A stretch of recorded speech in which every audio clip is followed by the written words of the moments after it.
project was to be a formative evaluation of the adventure therapy program that we run, and it came about after we had one false start with another company, and we approached AdventureWorks to see if they wanted to run an evaluation for us, and they also suggested a literature review, and the intent was to understand the program and unpack the elements that are involved in it, and the hope that we could articulate. It came about because Berry Street Services in Victoria, Australia wanted to evaluate their wilderness program, and they wanted to have some guidance for improving and enhancing the program, which they already knew worked. They just wanted to know how it worked and how they could improve it. They approached AdventureWorks because we were understood to be close to the content knowledge. They'd tried a university evaluation in the past, and the university had felt too far from the program, and the literature review search didn't provide the sorts of papers and research findings that were helpful for the adventure therapy work that the program was doing. So they wanted to get an evaluation team that understood already and knew where to find the literature for evaluating their program. We intended to go through our service delivery and get the researchers to look at what we were doing, help us understand and articulate the different parts of what we were doing, and develop a practice framework which involved them coming along on one of our programs and shadowing through some day activities as well. Lots of workshops, lots of questionnaires that we did with the young people, but also AdventureWorks did as well, and a lot of being inside our heads and us being vulnerable and expressing how we work through things. The project was for Berry Street to understand how their program worked and how it could be improved. And so I think at its heart it was supporting good practice and good effects for the young people involved in the program. The project involved collaboratively designing an evaluation methodology and set of processes that we'd use to understand the program, understand if it worked, how it worked, and also then to collaboratively undertake the research. That's what it involved, a collaboration between the research team and the organisation and staff involved in delivering the program. There was sometimes some tension where we perhaps misunderstood what the researchers were intending to do, and like I said, we needed to remain really vulnerable and open to answering any and all of their questions and putting it all out there for them to see, so we could give them a true and accurate picture of what we were doing. Occasionally there was some pushback from us as the practitioners in terms of we're not understanding why researchers wanted to know something about what we were doing, and perhaps the long drudgery of filling out questionnaires and worrying whether or not it was going to affect our rapport with the young people that were to The tensions as the project evolved, as with any project, I don't think it was tensions between research and practice, but more so amongst those that were really engaged in robust discussions around the theoretical model and the frameworks and approaches that could be applied to this program. And so these robust discussions were had as much between the evaluation team and the managers and policymakers of the organisation, more so than between the evaluation team and the on-ground staff and coordinator of the program. But these robust discussions were lengthy and numerous, but really served to strengthen the overall evaluation, and there were insights and ideas learned on all sides that helped the evaluation outcomes in a number of ways. The on-ground staff and the evaluation team got along pretty well, but I think they had a really big job of holding bravery and holding true to their practice whilst being analysed and discussed, and while their work was being picked at and looked at in fine detail. So I can only imagine there was tension in that situation for the practice team, the practitioners,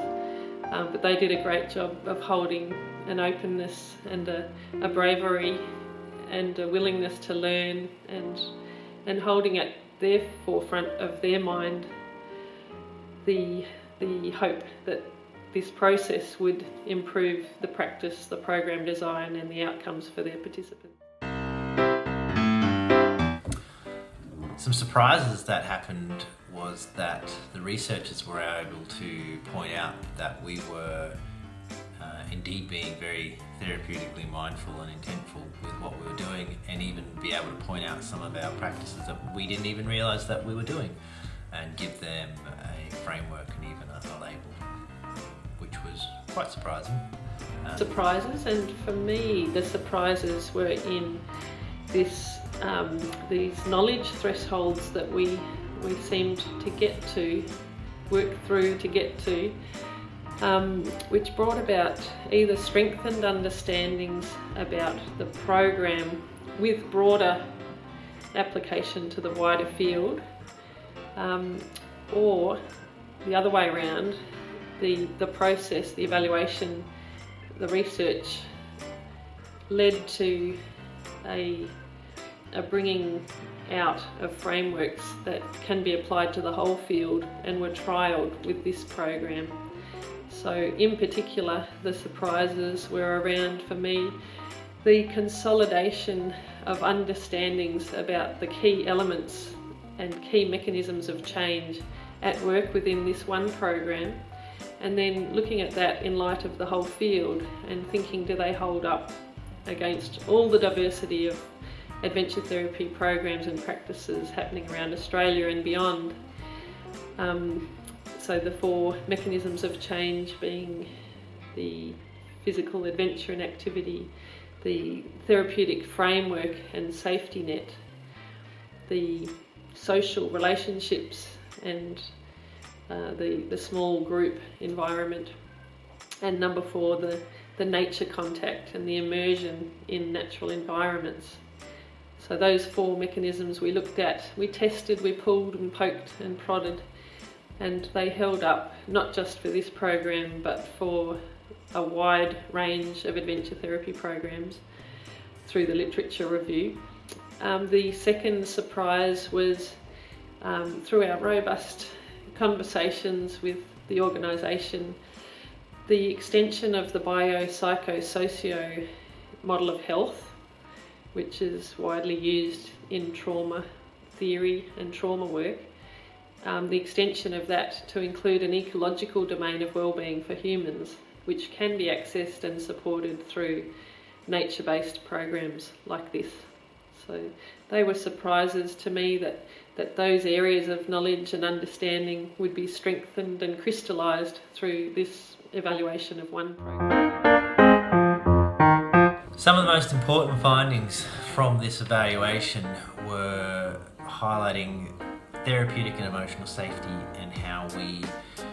could improve that by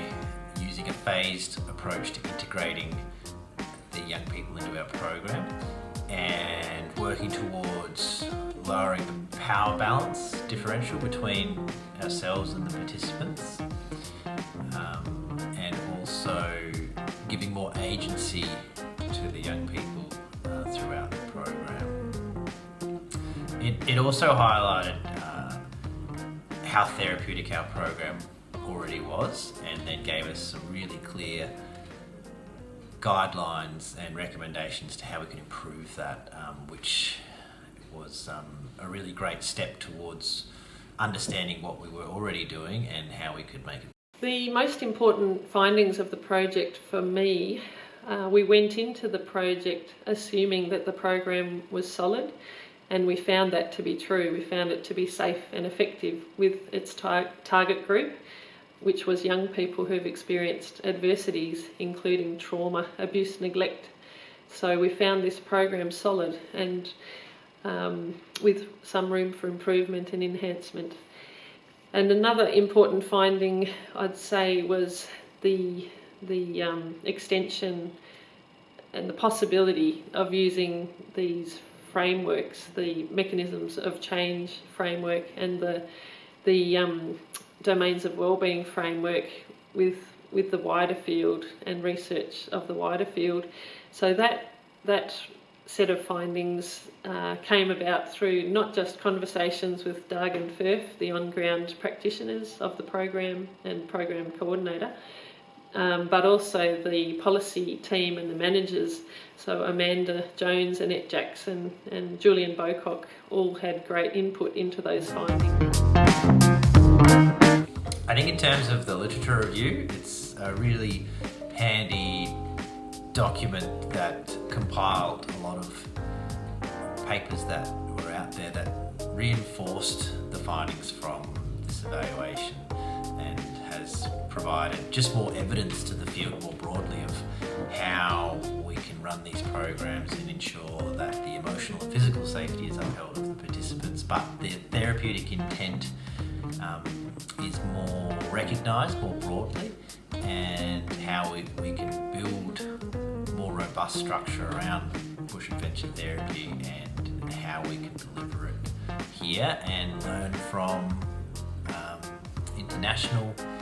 programs that are already running, but also from the wealth of knowledge that has already been in Australia for quite some time. And although it is one more evaluation or literature review to add to that already big pile of research, it just strengthens the argument in the mainstream area of community health and wellbeing and social welfare that this is a really legitimate practice and that it actually gets really good results, and could be even argued that the efficiency of these results would be better than what is currently being done in the at-home care. This particular project helped to consolidate some ideas and theoretical frameworks for the field, and as I mentioned, the mechanisms of change and the domains of wellbeing that can be impacted by adventure therapy were strengthened. Some of those ideas were strengthened through this research project. These findings and implications for the field might not be obvious in these reports. You have to dig into them a little bit, quite a bit to get through, and I, in a nerdy way, would like to make those findings accessible to the field through a short, succinct paper. So that's a nerdy hope that I'll get to that in the few months ahead, because I hope that they're of use to the wider field in that way. I think anybody that is entering into an evaluation like this needs to really set clear expectations with each other, both researchers and practitioners. The practitioners need to be really open to being vulnerable and sharing and have a lot of trust in the researchers, and then obviously the researchers need to honour that trust, and both parties need to have a very effective way of communicating any differences or discrepancies or disagreements. And I think as long as you do that, and as long as you can both articulate a common goal as to why you're entering into this process, you should be fine. And remember to breathe. Future research. If I think about how this project unfolded, I would say that we could have done a bit of a better job of collaborating more closely with the on-ground staff team and the participants themselves. We were quite close, but it could have been closer, and our philosophy in doing research and evaluation is to work collaboratively together to uncover understandings that benefit the program in the field. So with that as a philosophy or an ideal, we probably got some of the way towards that, but not as much or as deep as I would have hoped. Maybe because I had a young baby at the time, but maybe in future evaluations we could just add some design elements that have us closer to the work more often. In much the same way as therapists or practitioners, we don't want to do therapy to people. Our approach to evaluation is that we don't want to do evaluation to programs. We want to work together to uncover helpful findings and implications for the program in the field. So there's plenty of learnings for us and enhancements and improvements to be made in future evaluations. These sort of programs help practice in the fact that it forces you to look inwards and be aware of what you're doing and have a critical eye cast over your program and framework. And when you do that, it can really help you to progress a lot more quickly than what you might do if you were just going to muddle along on your own. It's a pretty cliche saying, but two heads are better than one, and in this case we had about 5 heads helping, and from this practice our program in the last 18 months has evolved and developed exponentially faster than what it was doing before we did this evaluation. I hope that this project has helped practice by providing some feedback, by providing some frameworks, theories, ideas to consider, and some food for thought, a range of options for adding to the program design, therapeutic processes that might enhance the effects of the program, staff training and supervision that might deepen their work. I hope that it provides some advice and guidance for the organisation to better support the practitioners in the program through frameworks, through collaboration with Indigenous organisations and elders. I do hope that the evaluation work and the findings help the organisation gain secure funding for the program. The organisation is already very supportive of the program, and I hope this consolidates that support and helps extend the funding to include things like a female full-time worker, practitioner, for example. And I also hope it helps funders understand what it is they're funding, the intricate details, the theories, the ideas, the practices, the processes that go into a program like this,